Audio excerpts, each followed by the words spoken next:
காலைல 4 மணிக்கு குடும்பத்தோடு குளிச்சுட்டு எவ்வளோ அழகாக நாங்கள் எங்கே கிளம்புறோன்னா, நாங்கள் ஊருக்கு போகிறோம். அதனால எனக்கு தூக்கமே வரலையா, நாங்களும் ஜாலியாக கிளம்பிட்டோம். பாப்பா கிட்டத்தட்ட 1 இயராக வந்து நான் ஹேர் கட்டே பண்ணல. பின்னெல்லாம் போட்டு பார்க்கணுன்னு அழகாக ஆசைப்பட்டேன். பட் அவளுக்கு என்னமோ வந்து அது அருக்காணி ஹேர் மாதிரி வந்து அது ஹேர் ஸ்ட்ரைட்டாக நட்டுக்கிட்டே நிற்கிது. கொஞ்சம் சிரிப்பாக தான் இருந்துச்சு காலையில் எனக்கு அந்த ஹேர் ஸ்டைல் பார்க்கும்போது. எழுந்தது என்னமோ 4 மணி தான். ஆனால் நான் வீட்டிலேருந்து கிளம்புனது 6 மணிக்கு. இந்த இருட்டில் இந்த குளிரில் யார் போவாங்கன்னு சொல்லிட்டு கொஞ்ச நேரம் அப்படியே வீட்டிலே இருந்துட்டு கிளம்பணும். இப்போ கூட அந்த 6 மணி 6:30 மணி கூட எவ்வளோ பனி கொட்டிக்கிட்டு இருக்குது பார்த்தீங்களா.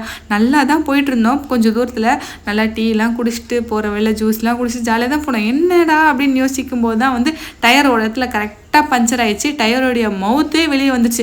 அதான் என் ஹஸ்பண்ட் சொன்னார், உன் வாய் தான் சரியில்லைன்னா இங்கே பார்த்தா டியூபோடைய மவுத்து கூட சரியில்லை அப்படின்னு சொல்லிட்டு எனக்கு கொஞ்சம் நேரம் வெறுப்பேற்றிட்டு இருந்தார். வீட்டுக்கு வந்தவொடனே சூடாக சிக்கன் பிரியாணி செஞ்சு வச்சுருந்தாங்களா, சாப்பிட்டுட்டு நல்லா கொஞ்சம் நேரம் தூங்கி எழுந்துச்சு ரெஸ்ட் எடுத்துட்டு அப்புறம் என்ன ஊர் சுற்ற கிளம்பிட்டோம்.